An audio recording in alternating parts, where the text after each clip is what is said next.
Aligarh Muslim university में तिब की पढ़ाई करने वाले तलबा के लिए खुशखबरी है। एएमयू के जवाहरलाल नेहरू मेडिकल कॉलेज में एमबीबीएस के लिए 50 सीटों का इजाफा किया गया है।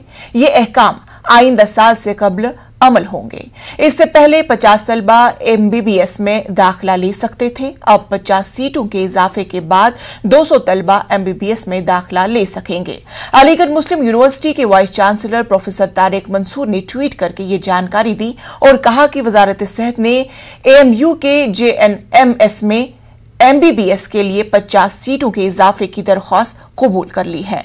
तारिक मंसूर ने कहा है कि एएमयू के पास इंफ्रास्ट्रक्चर, असातिज़ा की माकूल तादाद और अस्पतालों का माकूल ढांचा मौजूद है।